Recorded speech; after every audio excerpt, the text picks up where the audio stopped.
Hello guys, myself Ashar Nagar and today we are going to start a new topic that is on Madhya Pradesh विशेष न्यायालय अधिनियम 2011। ठीक है, तो हम इसे स्टार्ट करते हैं। ये एडीपीओ का सब्जेक्ट है।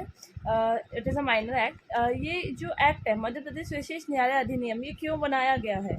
तो आप लोगों ने पढ़ा होगा जो प्रिवेंशन ऑफ करप्शन एक्ट है, उसमें क्या होता है, जो पब्लिक सर्वेंट होता है वो अगर कुछ करप्शन वगैरह करता है तो जो उसकी ट्रायल होती है उसके लिए एक विशेष न्यायालय बनाया गया है कि एक स्पेशल जो कोर्ट होगा वहाँ पे उनकी ट्रायल चलेगी। जो प्रिवेंशन ऑफ करप्शन जो एक्ट है उसमें जो सेक्शन 13 का जो 1 क्लॉज है उसमें बताया गया है कि अगर कोई पब्लिक सर्वेंट है वो मिसकंडक्ट करता है या मिस अप्रोप्रिएट करता है या फिर ब्रीच ऑफ ट्रस्ट करता है, उसको कोई प्रॉपर्टी मतलब उसको इंटरेस्टेड की गई है और उसने क्या किया, उसको अपने खुद के यूज़ में ले लिया या किसी और से ऐसा करवाता है या अपना इस आशय को और समृद्ध बनाता है, तो जो 13 के 1 जो भी अपराध हैं तो उनकी जो ट्रायल होती है वो एक विशेष न्यायालय में चलती है। उसके लिए हमने ये एक्ट बनाया है स्पेशली। ओके, तो इस एक्ट को क्या बोलते हैं? मध्य प्रदेश, ये एमपी का एक्ट है। ये एमपी के जो एडीपीओ एग्जाम है उसमें आता है। तो इसका नाम क्या है? मध्य प्रदेश विशेष न्यायालय अधिनियम 2011। ठीक है, इसमें कुल कितने सेक्शंस है? इसमें 26 सेक्शंस है और 4 चैप्टर्स हैं। ठीक है, now we are going to start chapter number first. सबसे पहले स्टार्ट करने से पहले हम ये समझ लेते हैं कि जो एक्ट नंबर 8 था, ये 2012 का एक्ट नंबर 8 था। ठीक है, अब क्या हुआ कि ये क्यों लेके आया, तो उसमें ये बताया गया इसका पर्पस क्या था कि it is an act to provide for the constitution of special courts for a speedy trial of certain class of offences and for confiscation of properties involved and for the matters connected therewith and incidental thereto।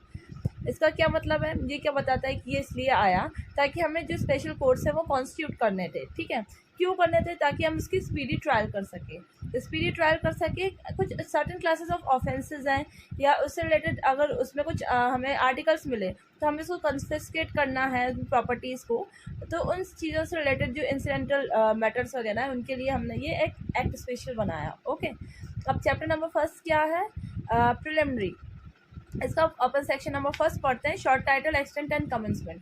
ये जो act है इसको हम मध्य प्रदेश विशेष न्यायालय अधिनियम 2011, ये हम इस नाम से जाना जाता है ये। ठीक है, सेकंड है कि it extend to the whole of MP, पूरे एमपी में एक्सटेंड होता है।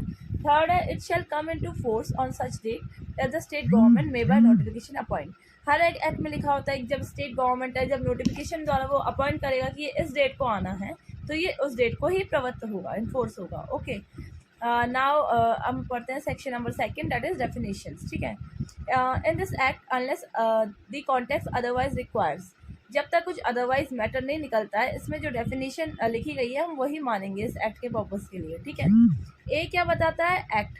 एक्ट क्या होता है? एक्ट मीन्स कौन से एक्ट के लिए बनाया गया? प्रिवेंशन ऑफ करप्शन एक्ट 2011, वो सॉरी 1988 के लिए बनाया गया। ये जो 2011 वाला जो विशेष न्यायालय अधिनियम है ये किस मतलब इसमें जो एक्ट अगर वर्ड यूज़ होगा तो वो एक्ट कौन सा है? प्रिवेंशन ऑफ करप्शन एक्ट 1988 वाला। ठीक है, अब बी में बताया गया ऑथराइज ऑफिसर्स कौन होते हैं। ऑथराइज ऑफिसर कौन होते हैं? Means any serving officers belonging to higher judicial service, जो हायर जुडिशियल सर्विस को बिलोंग करते हैं, जो कि रह चुके हैं या जो हैं, कौन है वो? अगर वो सेशन जज हैं या एडिशनल सेशन जज हैं या फिर वो रह चुके हैं for the purpose of section 40, तो यहाँ पे हम उनको ऑथराइज ऑफिसर्स मानेंगे। ठीक है, कोर्ट क्या मानेंगे हम? तो ये सीआरपीसी, अगर कहीं पे भी कोड लिखा होगा तो हम मानेंगे कि वो सीआरपीसी की बात चल रही है। ठीक है, 1973 वाली। अभी अब जो डिक्लेरेशन क्या होता है, इसमें बताया गया है कि गवर्नमेंट एक डिक्लेरेशन बताती है कि इस पब्लिक सर्वेंट ने ऑफेंस किया, ऐसा कुछ करके वो डिक्लेरेशन निकालती है, तो ये सेक्शन 5 में बताया गया है। ठीक है, नाउ ई क्लॉज में बताया गया ऑफेंस। ऑफेंस क्या होता है? ऑफेंस मतलब होता है कि जो 13(1) ई का जो ग्राउंड है उसमें बताया गया था क्रिमिनल मिसकंडक्ट करता है ना, और जो 13(1) ई के ग्राउंड्स को अट्रैक्ट करता है वो वाले ऑफेंसेस इस एक्ट के प्रोविजंस के लिए वो वाले ऑफेंसेस माने जाएंगे, या फिर इंडियन पिनल कोड में जो भी पब्लिक सर्वेंस से रिलेटेड ऑफेंसेस थे वो सारे माने जाएंगे। ठीक है, नाउ एफ में क्या बताया गया है? Special court. जो स्पेशल कोर्ट है वो सेक्शन 3 में बताया गया है कि वो एस्टेब्लिश किया गया है, वही स्पेशल कोर्ट यहाँ पे हम मानेंगे। ठीक है, सेकेंड क्लॉज इसका, the words and expression use here in and not defined but defined in the code और the act shall have the, मतलब जो जो एक्ट है और जो जो मतलब वर्ड्स हैं, जो एक्सप्रेशन है, जो यहाँ पे मान लो डिफाइन नहीं किए गए हैं, तो इनने ये बोला है कि ये जो एक्ट में या कोड में डिफाइन किए गए हैं। एक्ट मतलब क्या, प्रिवेंशन ऑफ करप्शन एक्ट 1988 वाला। कोड मतलब सीआरपीसी, जो सीआरपीसी और प्रिवेंशन ऑफ करप्शन एक्ट में बताए गए हैं, हम वही सेम मीनिंग उसका यहाँ पे लेंगे, ठीक है, इस कोड और एक्ट का। अब जो कोड और एक्ट में बताया गया है। नाउ चैप्टर जो सेकंड है, अब ये क्या बताता है कि एस्टेब्लिशमेंट ऑफ स्पेशल कोर्ट्स, तो स्पेशल कोर्ट्स का हम एस्टेब्लिशमेंट करेंगे, ठीक है।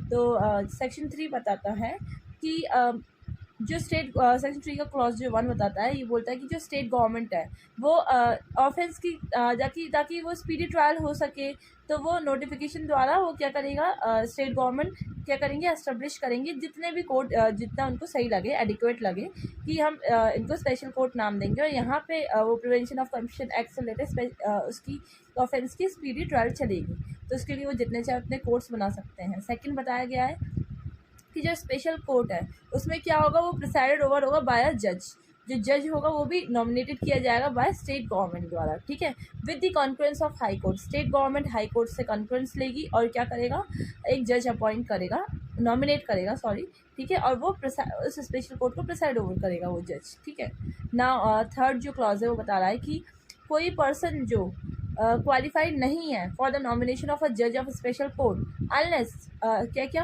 अगर वो HJS का, हायर जुडिशियल सर्विस का मेंबर नहीं है, या फिर जो सेशन जज नहीं है, या जो सेशन जज नहीं रह चुका, या जो एडिशनल सेशन जज नहीं है और नहीं रह चुका, तो वो जो है पर्सन वो क्वालिफाइड नहीं है, ठीक है, इस यहाँ पे नॉमिनेशन के लिए, जज के लिए, ठीक है। नाउ सेक्शन 4 बताता है कि जो कॉग्निजेंस है of cases by special courts, तो जो स्पेशल कोर्ट है वो कॉग्निजेंस ले सकता है, ट्राई कर सकता है वो केस, जो या तो उसमें खुद मतलब उस कोर्ट में इंस्टीट्यूट किया जाएगा, या फिर वो केस ट्रांसफ़र होके आएगा। सेक्शन 10 में बताया गया ट्रांसफ़र होके इनके पास आते हैं केसेस, तो या तो जो खुद ही इंस्टीट्यूट हुआ है यहाँ पे, या फिर जो ट्रांसफ़र होके आया है, तो वो जो केसेस हैं उनका कॉग्निजेंस ले सकता है स्पेशल कोर्ट, ठीक है। नाउ सेक्शन 5 बताता है, जो मैंने पहले ही स्टार्टिंग बताया था, कि जो डिक्लेरेशन होता है, जो स्टेट गवर्नमेंट है, यहाँ पे जब उसको प्राइमा फेसी एविडेंस दिखता है, उसको लगता है कि यार रीजंस हैं, ऐसे ग्राउंड्स हैं कि ये ऑफेंस हुआ गया है, यहाँ पे एलिगेशन लगाया गया है कि इस पर्सन ने ये ऑफेंस किया है, ठीक है, और जो पर्सन है ये एक पब्लिक ऑफिस को होल्ड कर रहा है, या फिर ये पब्लिक सर्वेंट रह चुका है, ठीक है, with in the meaning of section 2C of the act, ठीक है। अब स्टेट गवर्नमेंट क्या करेगा, ये सब उसको जब लगता है तो वो एक डिक्लेरेशन निकालेगा, ठीक है, इन सब को लेके, और जो ये डिक्लेरेशन है ये कभी क्वेश्चन नहीं किया जाएगा कोर्ट पे। क्या होता है कि मतलब ये कुछ लोग जो होते हैं ना, वो ये बोलते हैं कि यार ये तो सबके लिए है, तो आप सिर्फ कुछ लोगों के लिए क्यों डिक्लेरेशन निकाल रहे हो, ये तो हमारे राइट का वायलेशन हो रहा है, इक्वालिटी नहीं हो रही है हमारे साथ, क्योंकि जब ये सबके लिए है तो आपको मतलब सबके लिए डिक्लेयर करना चाहिए ना। आप सिर्फ कुछ ही लोगों की जब जो है वो इस कोर्ट में चला रहे हैं, हमारी नहीं चला रहे हैं, तो ये जो इसलिए इस चीज़ों को मतलब सेव करने के लिए बोल दिया है कि ना ये जो डिक्लेरेशन है ये कोर्ट में क्वेश्चन नहीं किया जाएगा, ठीक है। अब जो सेक्शन 6 बताता है कि इफेक्ट ऑफ डिक्लेरेशन, उस डिक्लेरेशन का इफेक्ट क्या आएगा, तो on such declaration being made, notwithstanding anything in the code or any other law for a time being in force, any prosecution in respect of offence shall be instituted only in special court। इसका क्या effect होगा कि अगर ऐसे हम घोषणा देते हैं, इसका जब ये डिक्लेरेशन निकलता है, तो यहाँ या तो मतलब इस कोड में या फिर इससे पहले जो भी कोड था एग्जिस्टिंग कोड में कोई बात है इसमें लिखी हुई है, इसके रहते हुए इस अपराध के संबंध में कोई अभियोजन किसी विशेष न्यायालय में ही संसद किया जाएगा। भले ही किसी में लिखा गया हो कि इस कोड में चले, जैसे IPC में लिखा गया है कि पब्लिक सर्वेंट से रिलेटेड जो ट्रायल है वो IPC द्वारा होगी, तो इस कोर्ट में होगी, लेकिन वो जो ट्रायल है भले ही IPC में कुछ भी लिखा हो, कोई और एक्ट में कुछ भी लिखा हो, उन केसेस की सिर्फ यहाँ पर ही होगी। ये डिक्लेरेशन का इफेक्ट है, जिस लिए डिक्लेरेशन निकलेगा उनकी ट्रायल इसी एक्ट में होगी, ठीक है, स्पेशल कोर्ट में ही होगी, ठीक है। सेक्शन है कि जो डिक्लेरेशन अगर सेक्शन 5 में जब निकलता है, ठीक है, relates to an offence with respect of prosecution has already been instituted in proceedings, या फिर ऑलरेडी यहाँ पे प्रोसीडिंग इंस्टीट्यूट है या फिर पेंडिंग है कोई दूसरे कोर्ट में प्रोसीडिंग, तो वो क्या किया जाएगा, वो जो प्रोसीडिंग है वो ट्रांसफर्ड होगी और स्पेशल कोर्ट में उसका ट्रायल चलेगा, ठीक है। ये सेक्शन 6 का 2 क्लॉज बताता है। नाउ सेक्शन 7 जो जुरिसडिक्शन है स्पेशल कोर्ट का वो बताया गया है, ठीक है। A special court shall have jurisdiction to try any person alleged to have committed, मतलब स्पेशल कोर्ट के पास ही जुरिस्डिक्शन होगा कि वो कोई भी पर्सन जिसने भी ऐसा ऑफेंस किया है तो उसकी जो ट्रायल है वो इस कोर्ट में चला सकें, ठीक है। एंड चाहे वो प्रिंसिपल ही क्यों ना, मतलब चाहे उसने खुद ने अपराध किया हो, चाहे वो कॉन्स्पिरेटर हो जिसने उसको उकसाया है वो व्यक्ति, जो अबेटर है, मतलब जो अबेटर जिसने उसको उकसाया वो व्यक्ति है, जो कॉन्स्पिरेटर है, जो जिन लोगों ने मिलकर षड्यंत्र रचा है वो, या जिसने कमिट किया है वो, इन सब की जो ट्रायल है वो जॉइंटली चल सकती है स्पेशल कोर्ट में, ठीक है। तो ये जुरिस्डिक्शन है स्पेशल कोर्ट के पास, ठीक है। नाउ सेक्शन जो 8 है वो क्या बताता है कि प्रोसीजर क्या है, पावर क्या है स्पेशल कोर्ट्स के, ठीक है।